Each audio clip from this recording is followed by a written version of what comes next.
Story from then. You'd love to know that. Just yesterday, two of my teachers who were in high school, in the demonstration school in Mysore, the regional school of education, they came to visit our yoga center. So now they were all overwhelmed seeing the center and the work that's happening. So they were asking me, the one teacher did not remember my face or anything about me. I said, that's because, ma'am, you were teaching algebra and I never was there. So it's not your fault that you don't remember me. So how further… should I expose myself like this in front of… We would love to know. Would love to know. We want to know.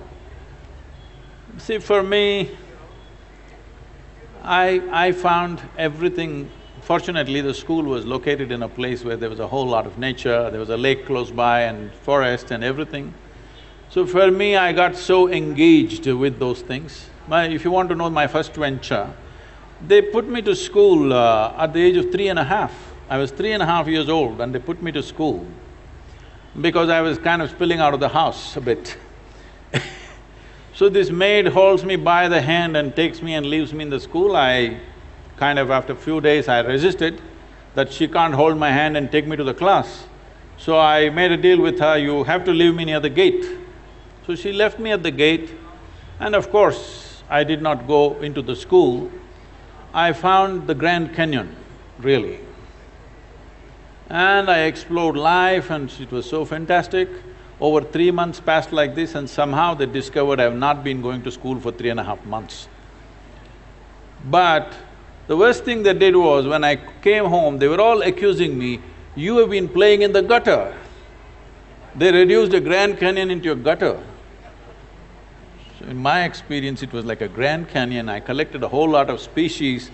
Maybe, I don't know, I was working for a biology PhD or something, but they made all that into trash and said you are playing in the gutter. I thought I was the youngest guy to bunk, like I bunked school in 6th standard, but then no comparison. 3.5 years old, no one can beat that. Also, speaking of schooling and parents and careers, right now, we're in an age where there's so many different offbeat careers coming up. As YouTubers, we get this question all the time. How did you talk to your parents about it? How do we convince our parents about this really new career that we have? I want to ask you, if you had to convince your parents and tell them that this is what you… how did that discussion go? Did that happen where you had to sit them down and tell them that this is what I'm going to do for the rest of my life? I want to do YouTube now, like did that happen with you too? He's doing YouTube right now, like he's into YouTube, that's why. Well, not everybody can be convinced about everything, okay? Some things are just done. So, just to give you an example, when I passed my 12th standard, at that time it was called PUC, after that I decided I will educate myself, I don't want to go to college. This is a family where everybody is educated, not going to college is like sacrilege. At least today there is a little more flexibility. Those days, it's like if you don't go to college, you're finished. Because now probably if you don't go to college, you may lose your lifestyle, but you won't lose your life. That was a generation, if you don't go to college, you lost your life, you're on the street, that's about it. So they were terrified of this. My father being a physician, he was just freaked about it. He is a very studious man, all his life, first, second, third in everything that he has done. So he couldn't believe this, that I want to educate myself. So I did one thing. And because of this, suddenly everybody thought I'm become some kind of an enemy. And they were not even talking to me properly. I did one thing. I was just to tell you, I was such a big eater. I would eat 10 times, at least 10 times of what I eat today. But I never was putting on weight or anything because my level of physical activity was such. I could just run up a coconut tree, I was made like that. So I was every day cycling about 50, 60 kilometers, swimming in the Kaveri and going back like this, so eating this. I decided to go to the Mysore University library Every day when they open at 9, I went, 8 in the evening they close. That entire time, I sat there, read all kinds of stuff. From Homer to popular mechanics, to National Geographic, to literature, to geography, this, that, whatever. Whatever came my way, every day for 1 year, I read like this, just all kinds of things.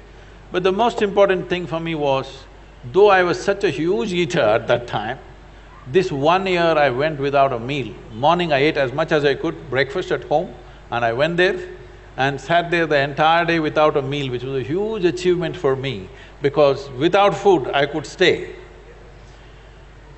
This kind of expanded my way of looking at life, but family drama started, my mother started crying when the next academic year comes, go to college, go to college, go to college. Then I said, if I must go to college, I'll go for literature.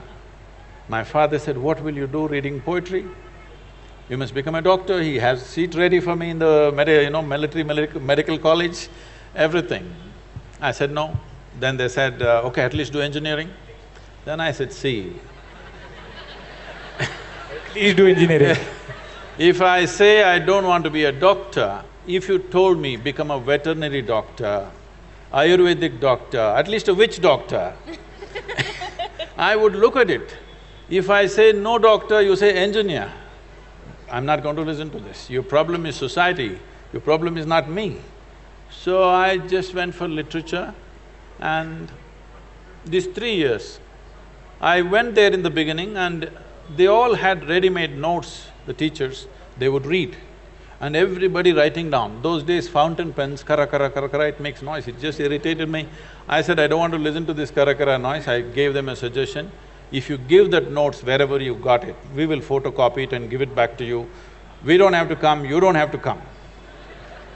Then if I'm there, I'll ask 100 questions. So they didn't like it, then I made a deal with all the teachers that they'll give me attendance. That was my only concern. So once a month I went to college just to check if they're keeping their part of the deal. My life is so similar, yeah. So I explored the geography of Mysore district in such a way, every village track, every hill that is there, every little bird nest, whatever is there, everything I paid attention, just wandering aimlessly. But today, like when I went for the Rally for Rivers board where all the top experts are there, some questions came up when I just telling them casually, they said, Sadhguru, how do you know all this?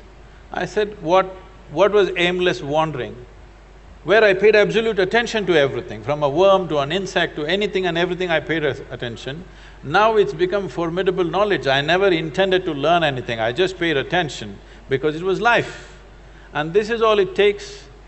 We have come here to live. There is no other damn purpose.